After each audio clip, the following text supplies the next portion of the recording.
Всем привет, вы на канале Lazarus Gaming, и это завершающее видео по Assassin's Creed Brotherhood. Сегодня я расскажу, как пройти игру на 100% синхронизации, и расскажу то, как пройти ее вдоль и поперек, и поучаствовать во всех ее активностях.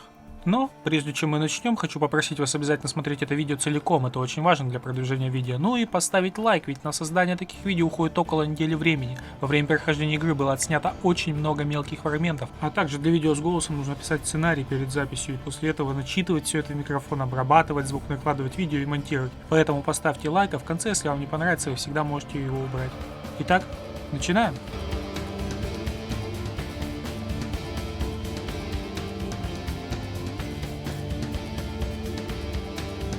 Чтобы добиться синхронизации на 100%, вам нужно пройти перечисленные далее задания с 100% синхронизацией.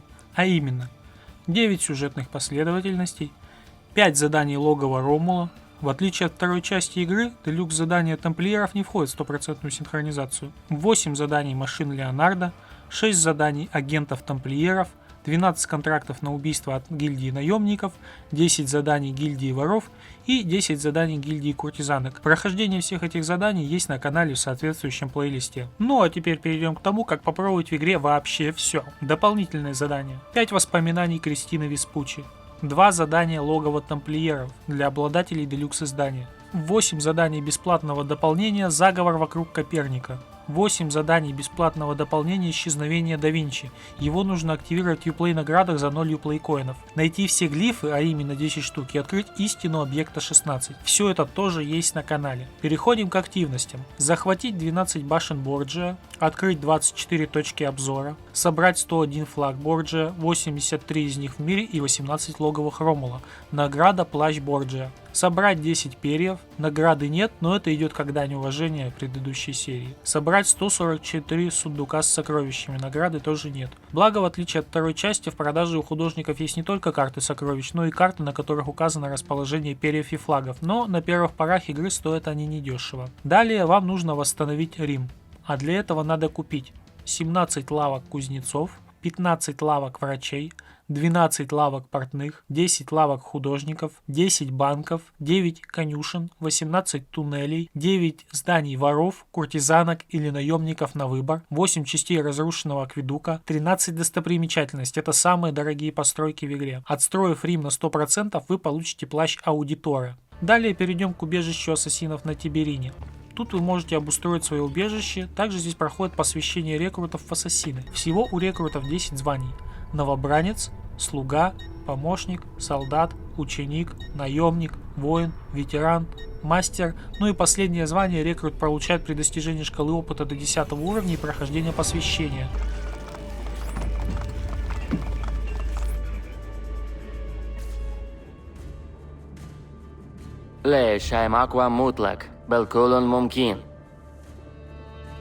В этих словах заключена мудрость нашей веры. Мы действуем во тьме, но служим свету. Мы ассасины. Ничто не истинно. Все дозволено.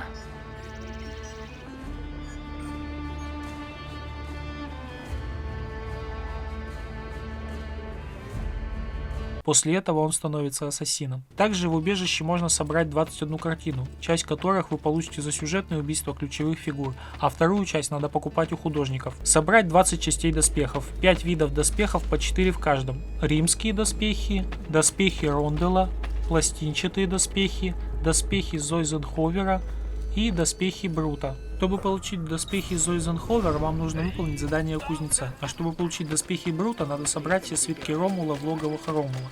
После этого прийти в подземное хранилище и открыть ворота.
Также с доспехами вы получите лучший кинжал в игре – кинжал Брута. Собрать 29 оружий. Большую часть вы купите у кузнеца, часть получите за задание у кузнеца на Тиберине, а часть за испытание гильдий.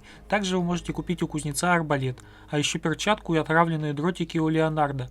Купить все сумки у портного, а именно для дымовых шашек, для лекарств, для ножей, для ядов, для стрел после покупки арбалета, для парашютов после прохождения всех заданий машин Леонардо, тяжелые ножны для двуручного оружия, улучшения для пистолета на 10 патронов за Uplay коины. Ну и раз уж зашел разговор о заданиях, давайте расскажу про то, где брать предметы для них. В основном, если вы собираете лут и все сундуки, то у вас будет все необходимое, но если вам все-таки чего-то не хватает, то слушайте. На каждое задание от определенного торговца нужны свои предметы. У портных это ткани, у кузнецов металл и т.д. Говоря об этом, придется затронуть тему инвестиций. Инвестиции – это вложение денег в определенный магазин. Если вам повезет и у торговца будут хорошо идти дела, то ваши деньги увеличатся. Инвестировать можно раз в 20 минут в какую-то одну постройку. При этом за определенную сумму инвестиций в одно и то же место вам выдается предмет из списка этого здания. В первом окне мы видим суммы, их две. Минимальная и максимальная. То есть, если вам повезет, вы получите максимальную сумму. А если не повезет, то вы получите сумму меньше, чем которую вы инвестировали. То есть тут получается 4900 вы инвестируете, получите либо 4400, либо 8820. Влияет на это фактор риска. Здесь он малый, то есть зеленым цветом. Всего инвестиций это сколько всего вы проинвестировали в этот магазин, всего дохода сколько получили. 14.57 это время, через которое инвестиции окупятся. Общие инвестиции это вообще сколько вы инвестировали, общий доход сколько получили. И далее про предметы. За 3000 инвестиций вы получите буддийские четки, за 5000 дикий маг. То есть если сейчас вы проинвестировали или только 4900, сумма здесь фиксированная, то вы получите только буддийские четки. При следующей инвестиции сумма увеличится, и вы получите дикий маг, а потом и аконит. Чтобы получить засушенную голову, которая нужна на доспехе, вам нужно проинвестировать во всех докторов в игре за все время 1 миллион.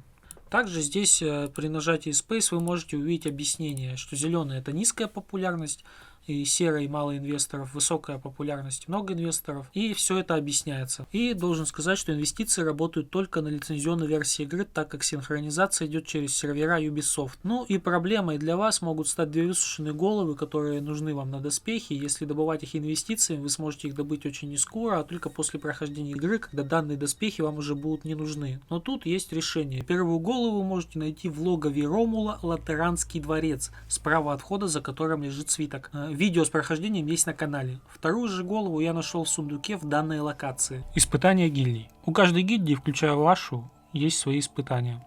Они указаны на досках в помещении данной гильдии. Изначально в каждой гильдии у нас нету ранга, но после выполнения одного задания мы получаем 10 ранг, и он дает 50% скидку на наем нужных вам НПС. Далее идет 5 ранг и 1 ранг. В гильдии ассасинов же у нас изначально 10 ранг. Для увеличения ранга нужно выполнять задания с досок этих гильдий. Сколько заданий осталось до нужного ранга, написано под заданиями. Но помните, задания засчитываются только после того, как вы открыли гильдию, то есть сделать это лучше после наступления 4-й последовательности.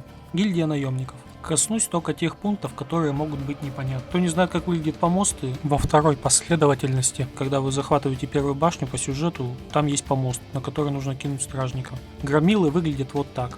Швейцарские гвардейцы выглядят вот так, и найти их можно у замка Сант-Анджело. Убийство 25 стражников в седле. Тут есть определенный момент. Если вы находите группу стражников, допустим, из 4 человек, и убиваете их из седла, то засчитывается только один из них. Убито в полете. Тут засчитывается именно то убийство, когда вы прыгаете на всадника. Ну, разоружено и убито, то есть с голыми руками контратакуете вооруженного стражника, забираете оружие, убиваете его. При получении 5-го ранга вы получите герб гильдии в ваше убежище. Наемники смогут отталкивать от вас министрелей, а также они смогут блокировать атаки всадников и сбивать их с лошади. За получение 1-го ранга вы получите топор Бартоломео. Гильдия воров.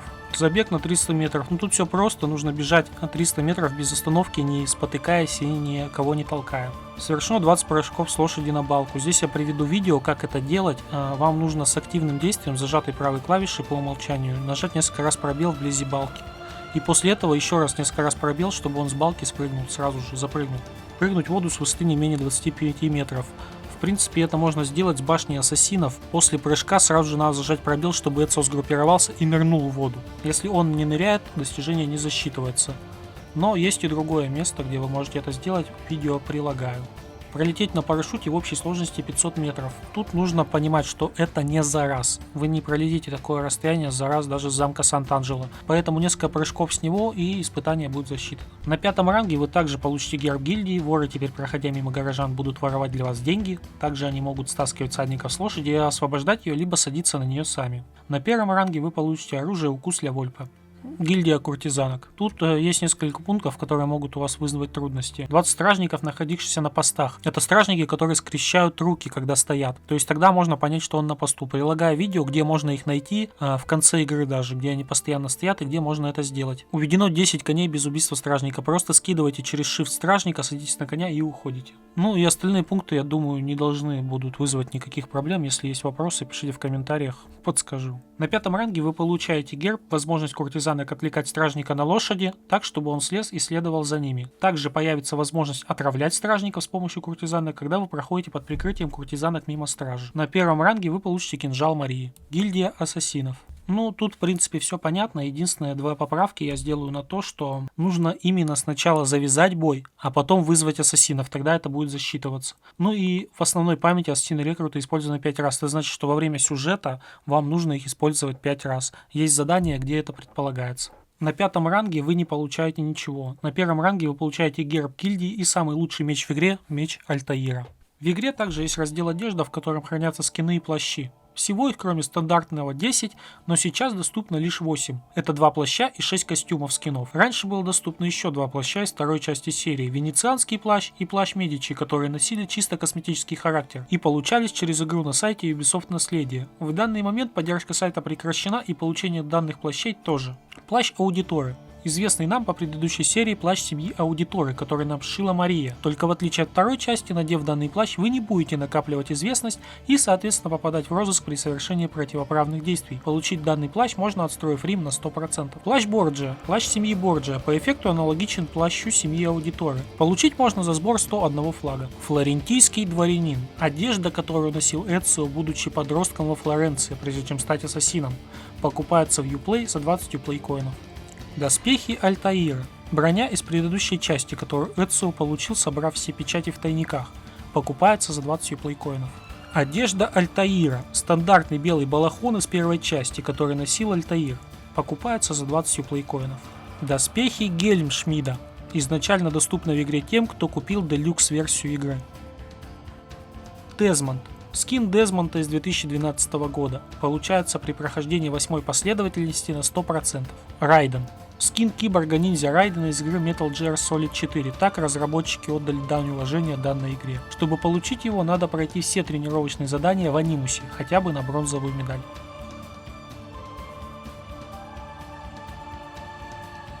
Также в игре есть достижения, найти их можно, зайдя в настройки, далее статистика. Расскажу про те лишь, которые могут вызвать вопросы. Сначала идут сюжетные достижения, которые вы получите по мере прохождения. Потом идут доп. Задания на логово Ромула и машины Леонардо. Также достижения на истину объекта 16 и мелкие достижения, которые вы получите в процессе прохождения игры.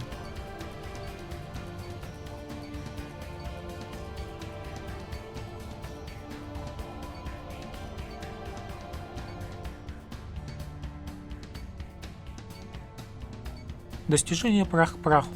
Чтобы выполнить это достижение, вам надо в течение кампании до конца 8-й последовательности выйти из Анимуса и пробежаться по Монтериджоне. После начала 9-й последовательности доступ к Монтериджоне в 2012 году будет закрыт, и вам придется делать его в новой игре, где находятся все артефакты. Предлагаю посмотреть данное видео. Что с тобой?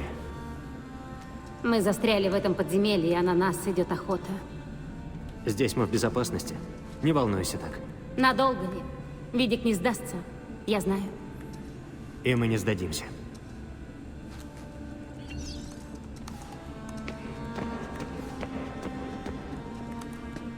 Возвращайся до рассвета. Да, там еще есть наушник и часы.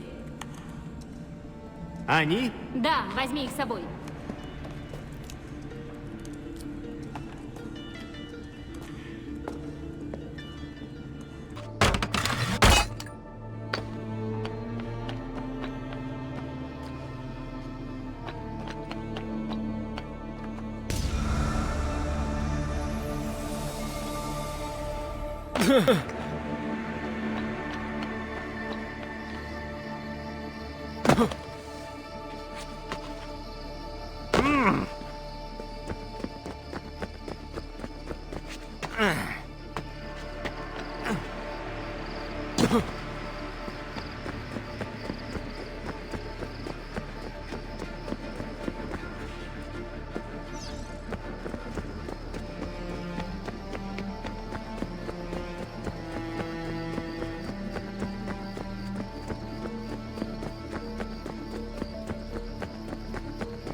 Генеральная уборка. Нам нужно найти человека с метлой, забрать метлу и убить ей стражника. Видео прилагается.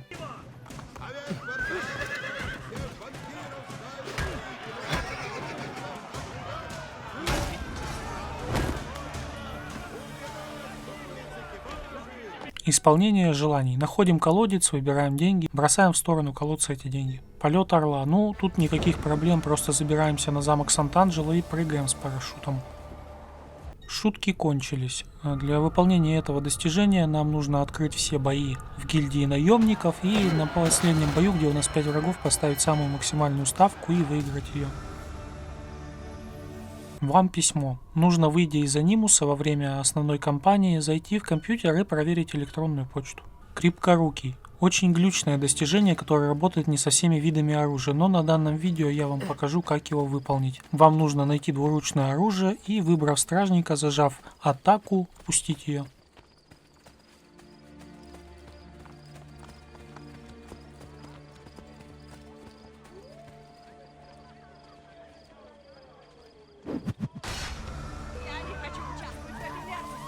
Мастер костей. Данное достижение лучше делать в конце игры, когда у вас будет много денег. Заходите в гильдию воров, начинаете играть в азарт, делаете максимальную ставку, ну и просто, если вам повезет, выигрываете ее. Il Principe. Данное достижение получается при достижении 100% синхронизации совершенно во всех миссиях дополнения основной игры. Любопытно. Шуточки. Вам нужно найти 5 орликинов и избить их. Местоположение орликинов будет на скриншотах. Они не всегда появляются и нужно искать их, постоянно проверяя эти места. Есть поверье, что если подплывать на лодке, шанс, что они появятся, будет больше. Тут существует такой момент, что вы можете проплыть мимо, будет пусто, но как только вы обернетесь, они появятся. Так что следите внимательно.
Спецдостав. Тут вам нужно прыгнуть с парашютом, и когда вы будете пролетать над двумя стражниками, нажать кнопку атаки, и Эцио спрыгнет с парашюта и убьет их обоих.